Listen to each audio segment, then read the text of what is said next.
한 부자가 이 백불을 자기가 그날 만나는 사람들 중에 가장 게으른 사람에게 주어야 되겠다라고 결심을 하게 됐습니다.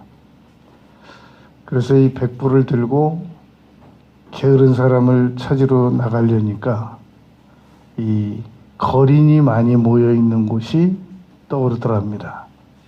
그래서 찾아 나섰더니 거리에 거린들이 10명이 모여서 누워 있더랍니다.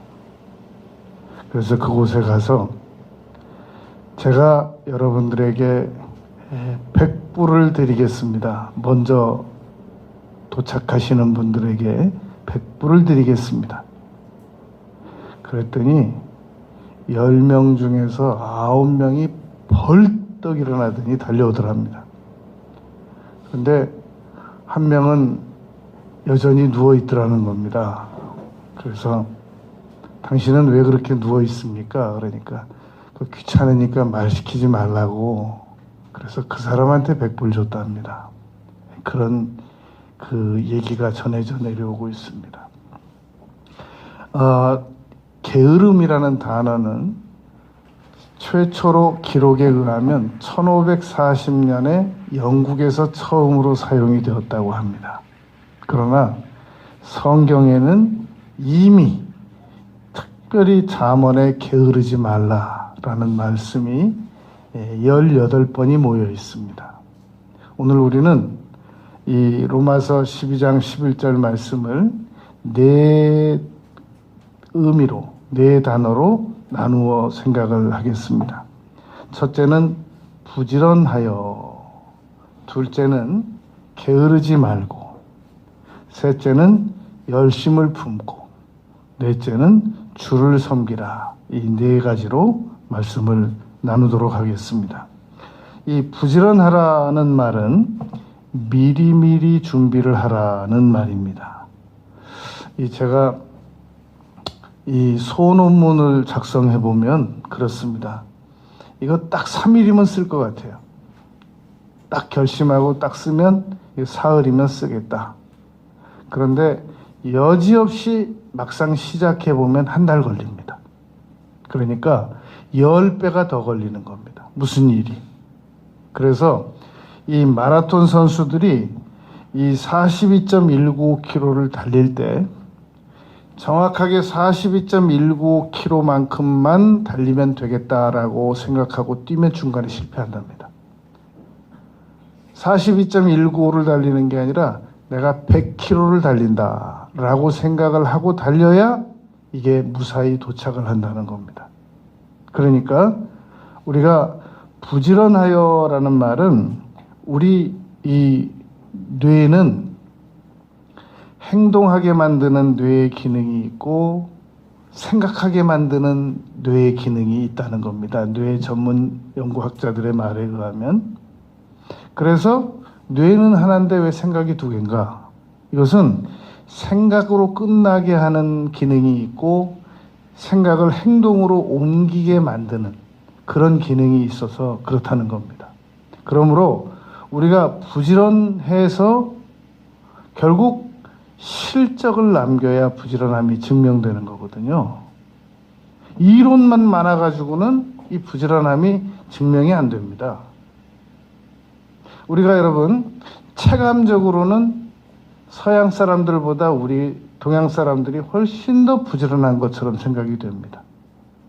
그런데 결과물을 보면 이 서양 사람들이 우리보다 훨씬 더 앞서갑니다. 누가 부지런한 거냐는 겁니다. 달나라도 누가 먼저 갔고 세계 최고 강국도 누구고 학문도 어디서 앞서갔고 길거리 담장도 어디가 더 아름답게 돼 있고 결과물을 보면 누가 정말 부지런한지 안 부지런한지를 우리가 알 수 있단 말입니다. 그러므로 우리는 부지런하기 위해서 지금보다 3배, 4배 부지런해져 가지고는 안 됩니다. 7배에서 10배는 더 부지런해져야 됩니다. 이 세계적인 성공학자 나폴레온 힐은 이 성공하는 사람을 100명에 2명으로 산출했습니다. 확률상. 그분이 30년 동안 이 성공하는 사람들에 대해서만 연구를 해본 결과 거의 70%가 강력한 희망을 가지고 있더랍니다. 그러나 강력한 바라는 것만 가지고는 아무것도 못 이루어내더라는 겁니다. 이분이 30년 동안 연구, 추적, 분석해서 쓴 결과물을 가지고 지금 얘기하는 겁니다. 여러분, 100명에 70명이 바라는 것이 간절하더라는 겁니다. 저 사람 무슨 일 내겠다. 저렇게 강력한 바람을 가지고 있는 걸 보니까 아무것도 못 이루더라는 겁니다. 그 다음에 두 번째 단계 사람들이 이 바람을 열정하고 접목시킨답니다. 바람만 가지고 있는 게 아니라 아주 열정적으로 움직인다는 겁니다.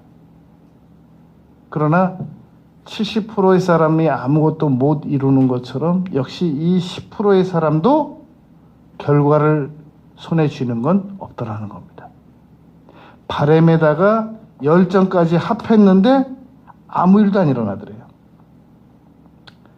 거기다 바람에다가 열정에다가 강력한 희망을 얹은 사람들이 8%더랍니다. 역시 결과물은 못 얻더라는 겁니다. 30년 동안 추적 연구 분석한 겁니다. 그래서 네 번째 사람들을 보니까 6%의 사람인데 이 사람들은 바람과 열정에다가 희망에다가 믿음을 얹었답니다. 그래도 특별한 결과물은 없다라는 겁니다. 그래서 다섯 번째 사람들을 보니까 바람에다가 열정에다가 희망에다가 믿음에다가 구체적인 계획을 세우더랍니다. 역시 못 얻더랍니다. 그래서 이 나폴레온 힐이 연구한 바에 의하면 98%의 사람들은 바람, 열정, 희망, 믿음, 계획까지 세웠는데도 못 얻는데 나머지 2%의 사람들이 장애물을 뛰어넘어서 이루더라는 겁니다. 그러니까 여러분, 실질적으로 이 세상에서 무엇인가를 성취하는 사람들은 100명에 2명 꼴이라는 겁니다. 이게 나폴레온 힐이 성공한 사람들만 추적해가지고 조사한 결과 보고서 내용입니다. 부지런하여 라는 말은 강력한 희망 정도 가지고는 안 된다는 말입니다. 그냥 바람, 열정, 희망, 목표, 계획 이 정도 가지고는 안 된다는 말입니다. 장애물도 넘어야 됩니다. 그리고 반드시 이것을 이루어야 되겠다. 이루어내고야 말겠다. 그런 사람들이 무엇인가를 이룬다는 겁니다. 아침에 열심히 일찍 나가서 저녁 늦게까지 일하고 성실하고 그러면 저 사람 무슨 일인가 언젠가는 해내겠다 그러는데 밥 먹고 산다는 겁니다. 그 정도 노력 가지고는 근근히 밥 먹고 산다 라는 겁니다. 예수님께서 요한복음 14장 12절에서 나를 믿는 자는 나의 하는 일을 저도 할 것이요 라고 말씀했습니다. 우리가 어떻게 해야 하나님의 일을 합니까? 라고 예수님께 하루는 제자들이 여쭈었습니다. 그랬더니 요한복음 6장 29절에서 나를 믿는 자는 하나님의 일을 하는 자다 라고 먼저 믿음을 말씀했단 말입니다.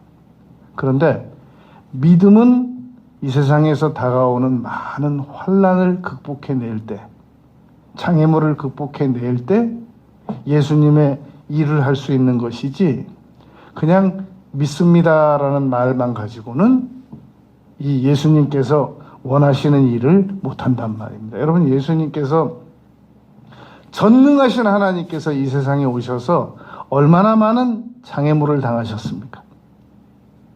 말씀 전하다가 사람들이 절벽으로까지 밀어붙여서 절벽으로 떨어질 뻔한 일도 있었지 않습니까? 찔리시고 책찍 맞으시고 얼굴에 침뱉음을 당하시고 그 모든 장애물을 다 극복하고 다 이루었다라고 말씀하시고 천국으로 올라가신 분이 예수님이십니다. 이 일을 모든 사람들은 습관이 다 다릅니다. 100명이면 100명의 습관이 다 다릅니다. 그런데 공통적인 습관이 하나 있습니다. 100명이 다 게으르다는 겁니다. 그런데 이 100명이 다 공통적으로 게으름을 가지고 있다는 것인데 또다시 그 게으름 가운데 또 공통점이 있습니다. 마감 때는 누구나 부지런하다는 겁니다. 그래서 마감이 다가오면 어쩔 수 없이 움직이게 됩니다. 사람은. 문제는 얼마나 성실하게 마감을 짓느냐, 덜 성실하게 마감을 짓느냐의 차이입니다. 마감 때 안 움직이려고 하는 사람은 없단 말입니다. 그래서 우리가 계속 부지런함을 유지하기 위해서는 아주 간단한 일도 마감을 정해버릇하는 것이 좋습니다. 두 번째, 게으르지 않아야 되는데 오늘 본문 말씀에서 게으르지 말고 라고 말하거든요. 그런데 이 게으름을 질병으로 규정하는 분들이 있습니다. 게으름은 습관이지 어떻게 그게 질병까지 되겠습니까? 라고 생각하는 분들이 있고 싶어 하는데 게으름은 질병이다. 정신적 질병이다. 이렇게 주장하는 분들도 있단 말입니다. 할 수 있는 일을 안 하는 거. 여러분 우리가 오늘 한번 가만히 가서 보세요. 집에 돌아가셔가지고 이거 만약에 실천으로 옮겼으면 1분이면 정리해요. 그런데 지금 2년째 그대로 두고 보는 것이 몇 가지나 있나 한번 보세요. 있습니다. 이거 딱 정리하는 여기서 이쪽으로 옮기는데 1분이면 돼요. 그런데 그걸 몇 년째 두고 보는 경우가 있단 말입니다. 차 뒤에 트렁크 그거 정리하는데 1시간 안 걸립니다. 그걸 지금 5년째 놓고 다니는 사람이 있단 말입니다. 그러니까 할 수 있는 일을 안 하는 겁니다. 그리고 공부만 하면 알 수 있었던 거, 전화 한 통으로 해서 물어만 보면 알 수 있었던 것을 안 물어보고 미리 공부를 안 해서 어려움을 당하는 거, 게으름입니다. 의외로 지식인들 가운데 이런 경우가 많습니다. 그리고 오늘 할 수 있는 일을 미루는 겁니다. 여러분, 미루는 거는 정당한 이유가 있어서 미루는 것은 연기라고 합니다. 그러나 이유도 없이 귀찮아서 미루는 건 게으름이라고 합니다. 우리가 내가 해야 될 일을 다른 사람에게 맡기는 거, 내가 할 수 있어요. 근데 맡기는 거, 그것도 역시 게으름의 하나의 종류입니다. 그리고 게으름은 계속해서 이 에스컬레이팅 된다는 겁니다. 우리가 용불용설이라는 말이 있는데 자꾸 게을러 버릇하면 이게 아주 자꾸 세련되게 게을러지고 습관이 유연하게 기술적으로 게을러지게 됩니다. 여러분, 습관은 근본 원인이, 게으름의 근본 원인은 핵심이 이기심입니다. 자기 이기심이 강한 사람들일수록 게으름이 강합니다. 이 세상은 다 연관되어 있기 때문에, 연결되어 있기 때문에 내가 정체되면 다른 사람들도 같이 정체가 이루어지게 됩니다.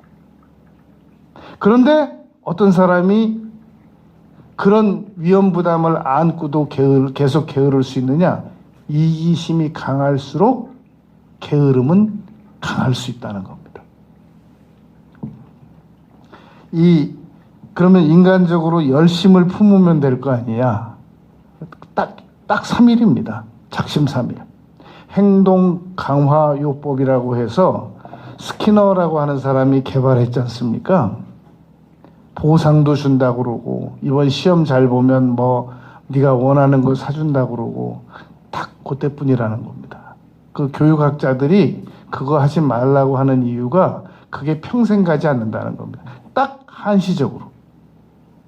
그래서 다음번에 보상 없으면 안 한다는 겁니다. 안 하고 싶어 한다는 겁니다. 자기가 해야 될 일인데, 자기가 해서 자기가 이득 볼 일인데도 늘 보상을 받아 버릇하고 무슨 일을 한 사람은 이렇게 둘러봐서 보상이 없으면 안 한다는 겁니다. 안 하고 싶어 한다는 겁니다. 의욕이 안 생긴다는 겁니다. 그래서 그런 쓸데없는 보상 함부로 내걸지 말라는 겁니다. 자녀들에게.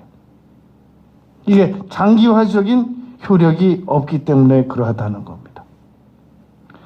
게으름은 여러분, 우리 개인의 성공, 성취를 가로막는 중요한 장애물입니다. 그래서 게으름은 이 목표를 못 세우게 하고, 목표를 세워놓고도 계획을 못 세우게 하고, 계획을 세워놓고도 행동을 못하게 하고, 그러하단 말입니다. 그래서 이 안 게으른 사람들은 목표 세우는 일에 부지런히 목표를 많이 세웁니다. 세련됐잖아요. 목표가 많으니까. 목표가 많으면 역시 목표를 못 이룬다는 겁니다. 정말로 목표를 이루려고 하는 사람은 많은 목표를 정리하고 꼭 이루어야 되는 목표만 집중하게 된다는 겁니다. 여러분, 이 과거의 실패나 부정적인 경험들이 우리의 발목을 잡아서 두려움에 의하여 우리가 게을러질 수 있습니다. 그런데 어떤 일에 실패를 했다는 얘기는 그 일에 대하여 실패한 거지 모든 일에 실패한 건 아니거든요. 그래서 어떤 의사 선생님이 수술하다가 사람이 사망하는 사건이 발생됐단 말입니다. 이 의사 선생님이 나는 인생 실패자다 라고 아무 일도 못하는 사람을 그 한 목사님께서 가서 다시 일으켜 세우는 일에 쓰임을 받았습니다. 선생님이 실패한 건 그 수술에 한정적으로 실패한 거지. 왜 그걸 인생 전체를 실패했다고 생각하느냐. 그래서 다시 회복됐다는 그런 책을 제가 읽어본 적이 있습니다. 여러분, 완벽하게 무슨 일을 하려고 하다가 못하는 거, 그것도 역시 게으름에 합리화합니다. 우리가 세상에서 완벽한 게 어딨냔 말이죠. 다 완벽하지 않지만 부족하지만 무슨 일을 처리해 나가 버릇하는 것이, 그것이 우리가 게으름에서 빠져나올 수 있는 조건입니다. 나는 하려면 제대로 해야지, 나는 그 어설프게 나는 그렇게 싫어. 그 게으른 사람이 자기를 아주 아름답게 포장하고 싶어서 포장지를 잘 사용하는 것 같은데 핵심은 게으름이라는 겁니다. 여러분, 버트란드 러셀은 그런 얘기를 했습니다. 하루에 4시간만 일하자. 그리고 나머지는 다 여가를 즐기도록 하자. 그래서 그분의 말한 게으름이 아주 게으름을 즐기자, 아름다운 게으름이다, 그렇게 말했는데 성경은 그러한 내용들을 지지하고 있지 않습니다. 불신 철학자의 주장이란 말입니다. 여러분, 잠언에 18번이나 이 게으름에 대한 구절이 나오는데, 게으른 자는 개미에게 가서 배우라는 겁니다. 제가 한 번은 산에 새벽에 올라갔는데 새벽 6시에 개미들이 쫙 일렬로 줄 서가지고 일하는 장면을 보고 성경 구절을, 잠언 6장 6절을 떠올렸던 적이 있었습니다. 개미들 정말 열심히 일합니다. 뭐 영화를 보러 갈 수도 없고 뭐 다른 여가를 즐기지도 못하고 그 아이들은 그냥 딱 눈 뜨면 계속 일합니다. 성경에서 개미에게 가서 배우라는 겁니다. 게으르면 잠언 6장 9절 잠을 많이 잔대요. 여러분, 성인들이 앓고 있는 병들의 75%는 운동하지 않고 걷지 않고 잠을 많이 자 생긴 것이랍니다. 그러니까 어떤 분은 그래서 누우면 죽고 걸으면 산다라는 책까지 썼어요. 그러니까 나는 지금 졸음이 살살 오니까 건강상 잠을 자야 내 몸이 좋아질 것 같아. 그때 일어나서 걸으면 더 건강해진다는 겁니다. 우리가 게으른 사람은 다른 사람들이 볼 때 눈의 초와 같답니다. 식초. 잠언 10장 16절. 게으름은 나만 괴롭히는 게 아니라 다른 사람들까지 연쇄적으로 괴롭힙니다. 여러분, 자기가 왜 손절당하는지도 모르고 손절당하는 사람들이 있습니다. 자기가 이것도 부족하고 저것도 부족하고 그래서 나를 손절했다고 그러는데 핵심은 게으름입니다. 누가 여러분 게으르지 않은 사람을 손절하겠습니까? 제가 아주 극단적인 예를 하나 들어보겠습니다. 이 실제 제가 상담하면서 말하는 당사자는 그것을 못 깨달았는데 제가 상담하면서 이거다! 라고 단서를 잡은 게으름의 핵심 게으름이 하나 있었습니다. 의사 부부였습니다. 남편 의사가 부인 의사에게 그렇게 좋은 예는 아닙니다. 부인 의사에게 자기가 선글라스를 하나 가지고 싶다고 그랬습니다. 이 부인 의사가 그 남편 의사를 보면서 말도 안 되는 소리 하지 말라고, 당신이 그 선글라스 어디 쓸 데가 도대체 어디 있냐고 끝까지 안 사줬습니다. 옆에서 그 얘기를 듣던 간호사가 퇴근하고 백화점에 가서 그 선글라스를 사다가 그 남편 의사를 준 겁니다. 지금 그 남편 의사하고 그 간호사하고 둘이 살고 있습니다. 극단적인 예죠. 여러분, 게으름은 어떤 형태로든지 피해를 불러옵니다.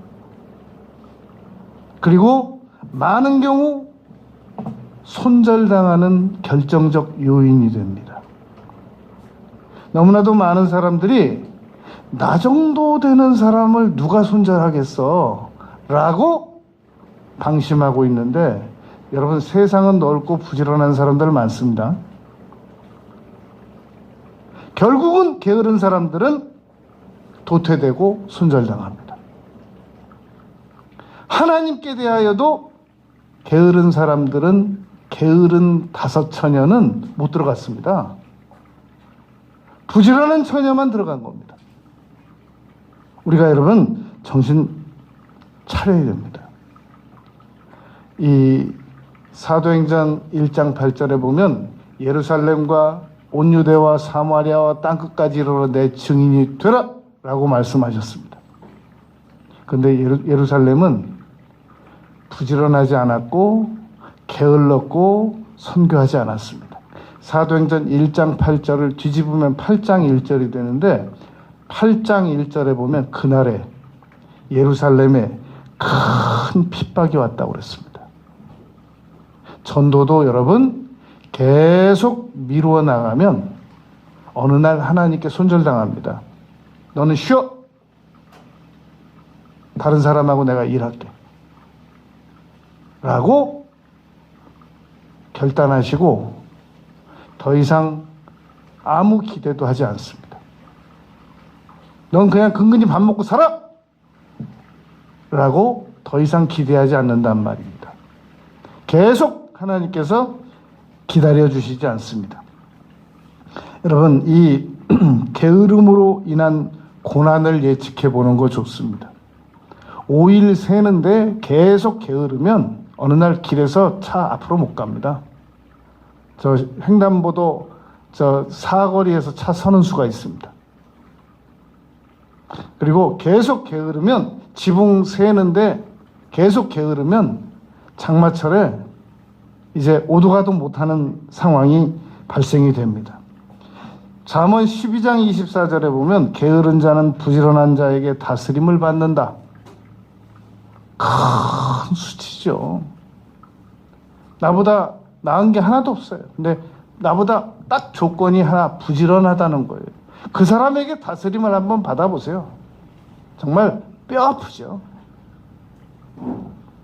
게으르면 마음으로 원하는 건 많은데 못 얻는다. 잠언 13장 4절입니다.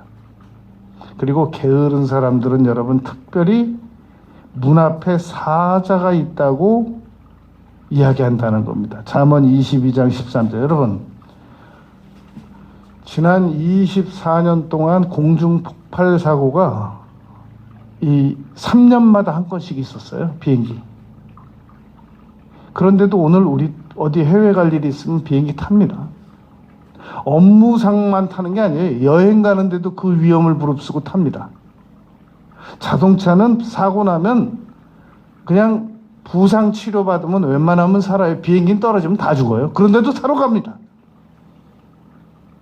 그렇게 위험을 감수하면서 게으른 사람들은 계속해서 거리에 사자가 있다는 겁니다. 위험하다는 겁니다.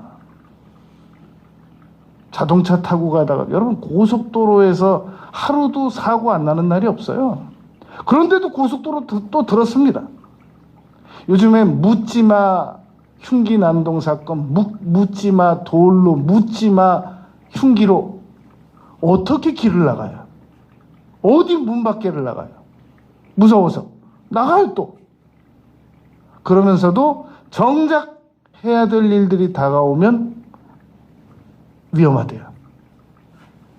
게으른 자들의 변명이란 말입니다.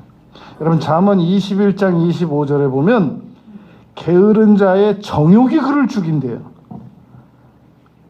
이 게으른 자의 정욕은 자신의 손으로 안 하고 욕심, 다른 사람을 시켜서 그 위험하니까 다른 사람 시켜. 그러면서 게으르다는 겁니다. 잠언 26장 14절은 여러분 꼭 한번 언젠가 보세요. 잠언 26장 14절에 보면은 문짝이 돌저기를 따라서 계속 돌면서 자기 부지런하다는 겁니다. 몇 가지 일만 계속 반복하면서 자기는 그래도 꽤 부지런한 사람으로 알고 있단 말입니다. 집에서 출근, 출근해서 집. 그리고 집에서 간단한 몇 가지 일하면서 자기는 굉장히 부지런한 사람으로 생각한다는 겁니다. 여러분, 부지런함이라고 하는 것은 균형이 맞아야 됩니다. 잠을 몰아서 자서도 안 되고 운동을 몰아서 해서도 안 되고 밥을 몰아서 먹어도 안 됩니다. 그날 먹을 밥, 그날 먹을 잠, 그날 운동할 거, 그날 출근할 거, 그날 공부할 거, 그날 일할 거, 그날 기도 드릴 거. 지금 신앙생활을 80 넘어서 제대로 하려고 넘겨놓은 사람들이 있잖아요. 신앙적 게으름자들입니다. 언젠가 반드시 후회합니다. 지금 어린 자녀들에게 신앙생활을 시켜야 되는데 지금 대학 이후로 미뤄놓은 부모들 있잖아요. 반드시 후회합니다. 신앙적 게으름입니다. 균형이 맞아야 된단 말입니다. 여러분, 신약 성경에도 게으름에 대한 구절이 10번이나 나오는데 2개만 소개하면 이렇습니다. 게으른 사람들은 집집마다 돌아다니면서 그렇게 말을 많이 한대요. 아니, 게으른 사람들이 무슨 시간이 있다고 자기가 디모데전서 5장 13절에서 그 게으른 사람들이 모든 시간을 아껴가지고 전화 통화를 그렇게 많이 한대요. 그리고 디도서 1장 12절에 보면 게으른 사람들은 거짓말을 많이 한대요. 왜냐하면 그냥 금방 뭐 하다 보면은 또 기한을 넘기고 또 금방 뭐 하다 보면 또 약속 시간을 넘겨야 되니까 이 상황을 말해주는 것도 한두 번이죠. 그러니까 어쩔 수 없이 거짓말을 여러 번 한다는 겁니다. 뭐 먼 친척도 여러 번 돌아가시고 뭐 막 상가집도 막 안 가는 상가집도 여러 번 가고. 그러니까 여러분, 이 게으른 사람들은 언어를 시켜봐도 게으른 단어들만 사용한대요. 미국의 두 부류의 사람들에게 끝에 Y자로 끝나는 단어를 얘기해보라고 그랬더니 이 게으른 사람들은 레이지를 말하더래요.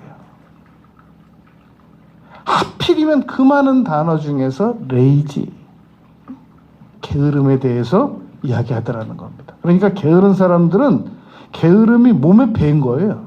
언어로도 배고 태도로도 배고 생각으로도 배고. 세 번째, 열심을 품고. 여러분, 열심을 품고라는 말은 마음을 뜨겁게 하고라는 말입니다. 이 열왕기상 19장 10절에 보면 엘리야가 나는 열심히 유별하다, 여호와께 대한. 그리고 예레미야 20장 9절에 보면 내가 여호와를 선포하지 아니하면 나의 마음이 불붙는 것 같아서. 이 열심을 품고라는 얘기는 마음을 아주 뜨겁게 해가지고 확실한 목표를 정하고 그리고 열정적으로 맡은 일을 기피하지 말고 살아가라는 겁니다. 여러분, 과거는 지나갔고 미래는 우리에게 올지 안 올지도 모릅니다. 그러니까 지금 할 수 있는 일을 계속 노력해서 해야 된단 말입니다. 여러분, 어떤 사람들은 자꾸 젊은 시절 좋았다고 그러는데 저는 여러분 젊을 때로 다시 돌아가라고 해도 안 돌아가겠어요. 내가 지금 어떠한 대가를 치르고 여기까지 왔는데 또 젊은 시절로 돌아가서 나보고 또 그 고생을 하라는 얘기입니까? 절대로 안 돌아갑니다. 우리는 그 나이에 맞는 해야 될 일들이 충분히 있습니다. 그런데 무슨 과거냐고요. 무슨 옛날이냐고요. 이미 지나갔는데. 그리고 미래는 나에게 올지 안 올지도 몰라요. 지금 내가 할 일만 해도 얼마나 많은데 그걸 막 미래의 일을 앞당겨가지고 걱정하고 과거의 일을 가지고 후회하고 그럴 필요 없다는 겁니다. 열심을 품고라는 말은 여러분 이 모험이 없이 앞으로 나갈 수 있는 경우는 없습니다. 오늘 감수해야 할 위험을 감수하지 않으면 내일은 더 위험한 일들이 우리에게 다가올 수 있단 말입니다. 사람은 하루도 위험을 당하지 않을 수 있는 일이 없습니다. 저는 언젠가 그 미국에서 그 청소년을 수련회 보냈는데 이 수련회 장소가 다 불타가지고 수련회 간 애들이 다 못 돌아왔어요. 그 엄마가 그 뉴스에서 나와서 그런 얘기를 했습니다. 다른 날은 다 허그를 해서 보냈다는 거예요. 그날만 허그를 안 해서 보냈다는 겁니다. 그러니까 자기 딸이 다시 돌아오기를 바라는 게 아니라 왜 그날 허그를 안 해서 보냈냐는 거예요, 자기가. 여러분, 그럼 이제 앞으로 이 세상에 있는 수련회는 다 없어져야 되겠습니다. 수련회, 미국의 그 수련회 장소에서 불났으니까. 모든 일은 위험을 감수하지 않고는 할 수 없는 일이란 말입니다. 할 수 있는 일이 없단 말입니다. 당장 예배 후에 우리가 차 시동 걸고 가는 것도 위험한 일입니다. 그런데 해야 되는 일은 해야 되는 거거든요. 열심을 품고. 여러분, 우리가 이 열심히 일을 한다는 얘기는 세월을 아낀다는 말입니다. 기회를 놓치지 않는다는 말입니다. 기회는 하루에 한 3번씩 오는 게 아닙니다. 어쩌다 한 번씩 오는 겁니다.